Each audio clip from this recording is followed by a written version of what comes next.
امریکی چیف کا جو ابھی تازہ ترین بیان آیا ہے، کیا وہ اشارہ دے رہا ہے کہ امریکہ اب جنگ سے نکلنے کا راستہ تلاش کر رہا ہے؟ دیکھیے، امریکہ کی جو ناکامی ہے وہ یہی کہ اگر اس نے جو اپنے سامنے آبجیکٹیوز رکھے تھے جنگ شروع کرنے سے پہلے، ان آبجیکٹیوز میں اس کو کچھ حاصل نہیں ہوا، تو ظاہر ہے وہ اب اس جنگ سے نکلنا چاہ رہے ہیں۔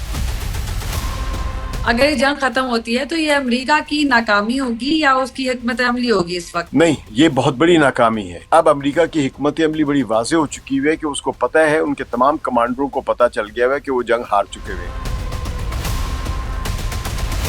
جو ترکیہ، سعودیہ اور پاکستان کے درمیان جو دفاعی معاہدہ ہوا ہے، آپ اس کو کیسے دیکھ رہے ہیں کہ یہ پاکستان کی ایک اور ون ہے؟ اس میں صرف ایک اعلان ہے کہ یہ 3 ملکوں کے درمیان مشترکہ دفاعی معاہدہ ہے، ابھی کوئی خد و خال تیار نہیں ہے۔ ایسی کاغذی کارروائیاں آپ کے یہاں بہت ساری موجود ہے پہلے سے۔ السلام علیکم، میں ہوں دعا مرزا، اور آج اگین ہم بات کریں گے ایران امریکہ وار کی کہ اب کائنیٹک آپریشنز تو ہمیں کم نظر آ رہے ہیں، لیکن کیا ایسکیلیشن بھی کم ہو گئی ہے کہ نہیں؟ جنگ کہاں تک پہنچی ہے اور اگلے 24 اور 48 گھنٹے میں کیا ہو سکتا ہے؟ اور اس کے ساتھ ساتھ جو ابھی معاہدہ ہوا ہے، جو ڈیفنس پیکٹ ہے سعودی، ترکیہ اور پاکستان کے درمیان، اس پر بھی بہت ساری بات ہو رہی ہے۔ پیکٹ پاکستان کے لیے چیلنج ہے یا اپرچونٹی، یا اس میں مزید کیا کیا ہو سکتا ہے؟ کتنے ممالک اس کا حصہ بنیں گے؟ ہمارے ساتھ اسٹوڈیو میں موجود ہے سکلین امام صاحب۔ Sir, thank you so much for joining. Sir, سب سے پہلے یہ بتائیے گا کہ امریکی چیف کا جو ابھی تازہ ترین بیان آیا ہے، کیا وہ اشارہ دے رہا ہے کہ امریکہ اب جنگ سے نکلنے کا راستہ تلاش کر رہا ہے اور اب امریکہ ناکام ہو چکا ہے؟ دیکھیے، امریکہ کی جو ناکامی ہے وہ یہی کہ اگر اس نے جو اپنے سامنے آبجیکٹیوز رکھے تھے جنگ شروع کرنے سے پہلے، ان آبجیکٹیوز میں اس کو کچھ حاصل نہیں ہوا، یعنی نہ ایران میں رجیم چینج ہوئی، نہ وہاں ملیٹریلی ڈیگریڈ کیا انہوں نے، نہ ہی اس کے نیوکلیئر پلان پر کوئی یا نیوکلیئر پروگرام پر کوئی معاہدہ ہو سکا ہے جس پہ ایران جھک گیا ہو، بلکہ اس کے برعکس آپ نے ہرمز جو پہلے ایک فری واٹر وے تھا، اب اس پہ ایران کا کنٹرول ہے۔ تو ظاہر ہے اس ساری چیز کے لیے انہوں نے اپنی بھرپور ملٹری فورس یوز کی ہے، اتنی کی ہے کہ اب ان کے پاس ڈپلیٹ ہو گئے ان کے وسائل، ان کا بم بارود ایمونیشن کم ہو گیا ہوا ہے، ان کے انٹرسیپٹرز بہت حد تک کم ہو گئے ہوئے ہیں۔ تو اب اگر وہ مزید جنگ لڑتے ہیں تو امریکہ کے جو ملٹری بیسز جو پہلے ہی کافی سارے ڈس فنکشن یا تباہ شدہ ہیں، یا اس کے اتحادیوں کے جو بیسز ہیں، ان کا انرجی سٹرکچر جو ہے وہ سارا کا سارا جو ہے اب وہ خطرے میں ہے۔ تو پہلے یہ ملک یعنی امریکہ، اسرائیل اور اس کے اتحادی جو مسلمان ممالک یا عرب ممالک ہے، یہ چاہ رہے تھے کہ ایران میں رجیم چینج ہو جائے، اس پر تباہ کر دیا جائے، لیکن یہ سب کے سب اب ناکام ہو چکے ہوئے ہیں۔ تو یہ صرف ناکامی امریکہ ہی کی نہیں ہے، پوری کی پوری وار اسٹریٹجی کی ناکامی ہو چکی بھی ہے، اور ظاہر ہے اب اس جنگ کو اسی طرح رکھنا، اس کا مطلب ہے کہ آبِ ہرمز بند رہے گی، اور اس آبِ ہرمز بند ہونے کا مطلب ہے کہ امریکہ کے جو پیٹرو ڈالر ہے وہ خطرے میں ہے، اور گلوبل اکانومی جو وہ خطرے میں، اور امریکہ کے صدر ڈونلڈ ٹرمپ کی جو اپنی پولیٹیکل اور جو الیکشن کیمپین ہے وہ زیادہ خطرے میں۔ تو ظاہر ہے وہ اب اس جنگ سے نکلنا چاہ رہے ہیں۔ تو سر، یہ بتائیے گا کہ ایران نے اگر ہرمز کو پریشر پوائنٹ کے طور پر استعمال کیا ہے تو اس کا سب سے بڑا جو اکنامک ولنریبلٹی ہے وہ کیا خود ایران پہ نہیں آتی؟ ایران دیکھیے، ولنریبل نہیں ہو گیا؟ تو آپ بالکل صحیح کہہ رہی ہیں، ایران بھی ولنریبل ہے اور خطے کے سارے ممالک ولنریبل ہیں، لیکن آپشنز بالکل۔ یہ ہیں کہ اگر ایران اس ولنریبلٹی کے سامنے دب جاتا ہے، یعنی اس کا بھی آئل ایکسپورٹ اگر پوری طرح نہیں ہو رہا ہے، تو ظاہر ہے اس کے پاس بھی انکم نہیں ہوگی۔ لیکن ایران نے اتنے پیسے جمع کر لیے ان گزشتہ سمجھے کہ جو 36-38 دن جتنے عرصے میں جنگ بند رہی ہے، کہ اتنا آئل ایکسپورٹ کر دیا ہوا ہے جس سے وہ اگلے 6 مہینے تک ابھی کھڑا رہ سکتا ہے بڑے آرام سے، کوئی بغیر کسی نقصان کے۔ اچھا۔ اور اگر 6 مہینے بھی وہ اگر یہ تیل بند رکھے تو امریکہ اور عالمی اکانومی جو ہے یہ برباد ہو جائے گی، کیونکہ امریکہ کے پاس جو اسٹریٹجک آئل ریزروز ہیں وہ ختم ہو چکے ہوئے ہیں۔ ختم ہونے کے مطلب زیرو نہیں ہو گئے، لیکن ایک لیول آتا ہے کہ جہاں پہ جب ختم ہونے کے قریب آتی ہے تو دنیا میں پینک آ جاتا ہے، اور پینک کا مطلب یہ ہوتا ہے کہ اگر فرض کیجیے $100 فی بیرل ہے آئل کی قیمت، تو پینک کی حالت میں 120، 150، $200 فی بیرل بھی پہنچ سکتی ہے یومیہ کے لحاظ سے۔ تو یہ بہت زیادہ نقصان ہو جائے گا۔ تو اس وقت سے پہلے امریکہ چاہ رہا ہے کہ کوئی ڈیل ہو جائے۔ اس لیے اگر ہم دیکھیں تو اس پوزیشن آف اسٹرینگتھ جو ہے وہ ایران کی ہے، وہ الگ بات ہے کہ امریکہ کی ملٹری سپیریورٹی ابھی بھی برقرار ہے، لیکن ملٹری سپیریورٹی جو ہے وہ ایسیمیٹرک وار میں کام نہیں دیتی ہے. یعنی اس کے پاس، امریکہ کے پاس بہترین دنیا کا اسلحہ ہے، بہترین ٹیکنالوجی ہے، ایئر کرافٹ کیریئرز ہیں، ڈسٹرائرز ہیں، میزائلز ہیں، F-35 ہے، F-15 ہے، F-18 ہے، بامبرز ہیں، B-2 بامبرز ہیں، B-52 بامبرز ہیں، اس طرح کے، اور وہ بڑے بڑے بنکر بسٹرز بام بھی مار سکتا ہے. لیکن اس کو حاصل کیا ہوگا؟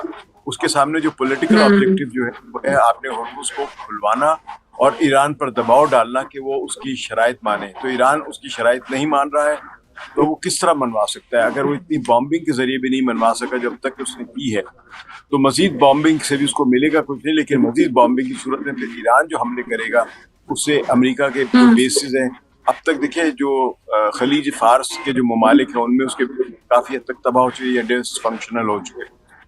اب اسے ایران جو جارڈن تک حملہ کر رہا ہے، تو جارڈن سے آگے جو پھر حملے اس کے پھر وہ اسرائیل میں بھی ہوں گے. تو اسرائیل کو ایک قسم کا اس نے ایک ایسا خطرے کے طور پہ رکھا امریکہ کے سامنے کہ اگر تم نے کچھ زیادہ کام کیا تو پھر ہمارے پاس ایک اور ٹارگٹ بھی ہے، وہ اسرائیل. تو اصل میں جو اسرائیل گیدڑ بھپکیاں لگاتا رہتا ہے، اکثر بیان دیتا رہتا ہے کہ ہمیں اگر امریکہ اجازت دے تو ہم ایران پر براہ راست حملے کریں گے، یہ گیدڑ بھپکیاں نہیں ہیں. یہ اصل میں اسرائیل خود سب سے زیادہ ولنریبل ہے، کیونکہ اگر اسرائیل ان جنگوں کے دوران بہت بری طرح تباہ ہوا ہے، جس کی وہ فوٹوز یا خبریں باہر آنے ہی نہیں دے رہی ہیں. تو اب اگر مزید اسرائیل پر حملے، اسرائیل پر مزید ایران حملے کرتا ہے تو اسرائیل کی مزید تباہی آئے گی، اور اسرائیل کے پاس بھی انٹرسیپٹرز اب کم ہو چکے ہوئے، جس طرح امریکہ کے پاس کم ہو چکے ہوئے ہیں. تو اب جنگ جو ہے اس میں امریکہ زیادہ ولنریبل ہے کیونکہ وہ لوز کر رہا ہے، اسرائیل زیادہ ولنریبل ہے، اور جو امریکہ کی جو اتحادی ریاستیں جو امریکہ کے ساتھ ایران کے خلاف جنگ لڑتی رہی ہیں، یہ سارے ولنریبل ہیں. ایران جو ہے وہ اب ایک ایسی حالت پہ کہ جہاں پہ وہ کہتے ہیں کہ مشکلیں اتنی پڑی کہ مشکل آسان ہو گئی. اس پر جتنے حملے نے کرنے تھے امریکہ نے یا اسرائیل نے یا گلف ریاستوں نے، وہ انہوں نے حملے کر دیے ہوئے ہیں.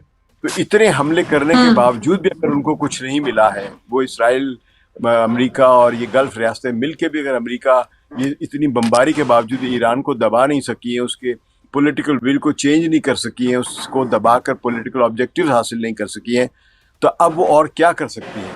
تو اب ایران ایک لحاظ سے دیکھا جائے فائنینشلی یا اکنامکلی ولنریبل ہو سکتا ہے، لیکن فی الحال اس کا جو کنٹرول جو ہے آپ نے ہرمز پہ، وہ سمجھے کہ فی الحال بہت مضبوط ہے، اور وہاں سے ایران کو ہٹانے کے لیے کم از کم 5 لاکھ فوج چاہیے امریکہ کی، جو جا کے وہاں پہ زمینی حملے کرے.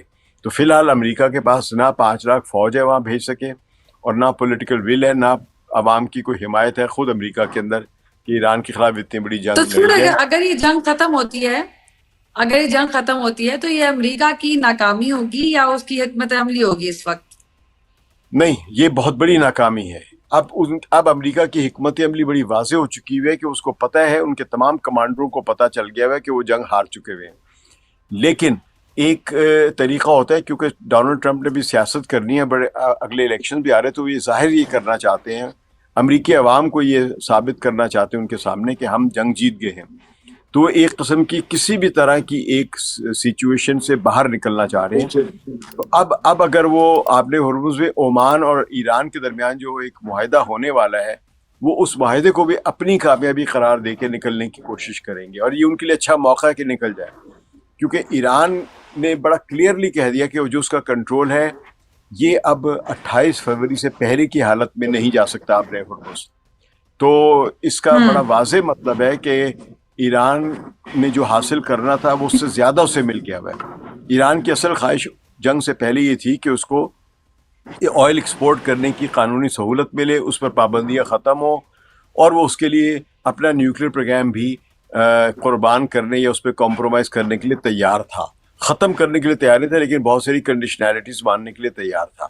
لیکن اس جنگ کے نتیجے میں ایران نے اب جو نیا جو اس کے پاس ویپن جو آپ بتا رہی تھی، وہ صحیح ہے کہ جو آپ نے ہرمز پہ جو اس کا کنٹرول ہے، ابھی اس کنٹرول سے ایران پیچھے نہیں ہٹے گا، اور بہت ممکن ہے کہ ایران اس جیسا نیوکلیر کوئی معاہدہ بھی نہ کرے جو کہ باراک اوباما کے زمانے میں ہوا تھا، کیونکہ اب ایران کسی دباؤ میں نہیں ہے. اب آپ نے جنگ کر لی ہے، یہ امریکہ نے جنگ کر لی، اور جنگ کرنے کے بعد وہ حالات نہیں رہتے ہیں جو جنگ سے پہلے کے ہوتے. جنگ سے پہلے آپ کو خوف ہوتا ہے کہ جنگ نہ ہو جائے، تو آپ جنگ اوائڈ کرنے کے لیے بہت کچھ کمپرومائز کرنے کے لیے تیار ہوتے ہیں. جب جنگ ہو جاتی ہے اور آپ اب نے جب جنگ ڈر کے نکل نتیجے جاتا ہے، بالکل اب چوری ڈکیتی تو ہو گئی ہے، اب تو ڈیفینس ہے. اصل اگر ہم ابھی جو لیٹسٹ اینڈ گریٹسٹ ہے ہمارے پاس، جو ترکیہ، سعودیہ اور پاکستان کے درمیان جو دفاعی معاہدہ ہوا ہے، اس پر اگر بات کریں تو ڈیٹیلز تو سب کے سامنے ہیں. لیکن سب سے پہلے تو مجھے بتائیں کہ آپ اس کو کیسے دیکھ رہے ہیں کہ یہ پاکستان کی ایک اور ون ہے، کہ جیسے ہم نے پہلے میڈیشن کو سیلیبریٹ کیا، پھر ڈپلومیسی میں جو پاکستان کا کردار تھا اس کو سیلیبریٹ کیا، اور اب اگین اس کو بھی کل سے ہم سیلیبریشن کے طور پر ہی دیکھ رہے ہیں. تو are you on the same page, اور آپ کا بھی تجزیہ وہی کہتا ہے؟ دیکھیے، میں اصولی طور پہ کسی بھی ایک اتحاد کو یا کسی بھی امن کی کوشش کو اچھا سمجھتا ہوں، ٹھیک ہے. لیکن جس طرح ہمارے میڈیا میں ڈسکس ہو رہا ہے کہ واہ واہ واہ واہ یہ کر دیا اور وہ کر دیا، تو بھائی ہوا کچھ نہیں ہے ابھی تک اس ڈیفنس پیکٹ کی کوئی خد و خال سامنے نہیں ہے. اس میں صرف ایک اعلان ہے کہ یہ 3 ملکوں کے درمیان ایک مشترکہ دفاعی معاہدہ ہے، جس کا نام مکہ سے انہوں نے منسوب کر دیا ہے، کیونکہ مکہ شہر میں ہوا ہے اور وہاں کے الصفا محل میں اس پر دستخط ہوئے ہیں.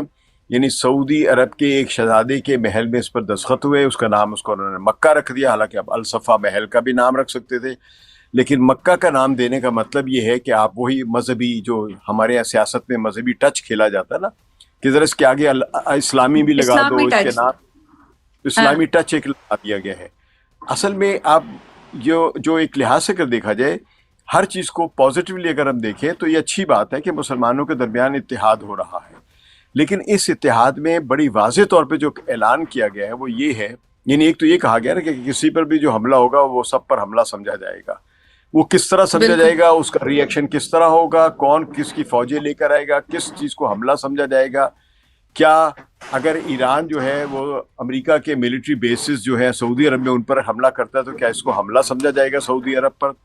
یا اگر سعودی عرب جو ہے وہ عراق میں حشد الشیبی کے خلاف حملہ کرتا ہے اور حشد الشیبی اس پر راکٹ چلاتے ہیں یا میزائل چلاتے ہیں یا ڈرون چلاتے ہیں، کیا اس کو حملہ سمجھا جائے گا سعودی عرب پر؟ اور اس صورت میں ترکی اور پاکستان جو ہے وہ سعودی عرب کے لیے لڑنے پہنچ جائیں گے عراق کے خلاف یا ایران کے خلاف. یا جو اس وقت سعودی عرب کا یمن کے خلاف جو ایک جنگ ہے، وہاں کی سرحدوں پر جو سعودی عرب نے بہت سارے مرسنریز جو ہیں، جو کرائے کے گوریلے جو کہلاتے ہیں یا بھاڑے کے ٹٹو جو ہوتے ہیں، وہ جمع کیے ہوئے ہیں اور ان پر حملہ کیا ہے. انہوں نے یمن کے جو انصار اللہ یا حوثی جن کو کہتے ہیں، انہوں نے حملہ کیا ہے اور کئی لوگ مارے بھی ہیں، گرفتار پر بہت سے بھاگ بھی گئے.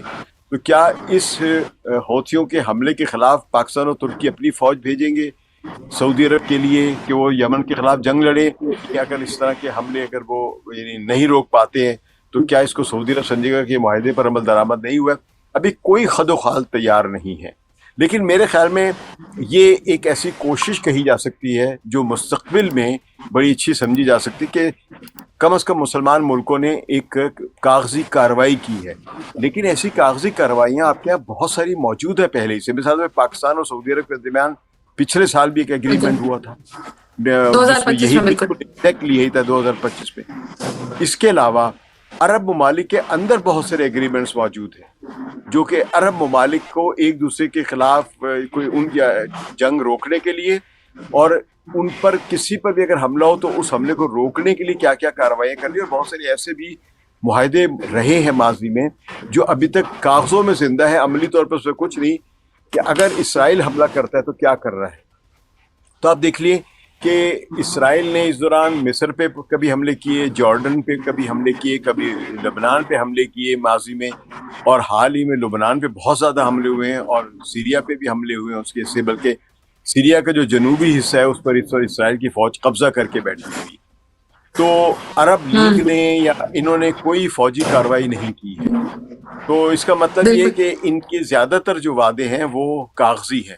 لیکن بہرحال ایک اتحاد ہونا چاہیے ہے، اور فی الحال جو اس اتحاد کے جو 3 بڑے ممالک ہیں یعنی پاکستان، سعودی عرب اور ترکی، ان میں جو ایک مشترکہ بات ہے فی الحال بہت بڑی، وہ یہ ہے کہ تینوں کے تینوں امریکہ کے بہت ہی وفادار ساتھی اتحادی ہیں. ترکی نیٹو کا رکن ہے، تو اگر نیٹو کے خلاف تو کبھی نہیں جائے گا کسی بھی ملک کی مدد کے لیے.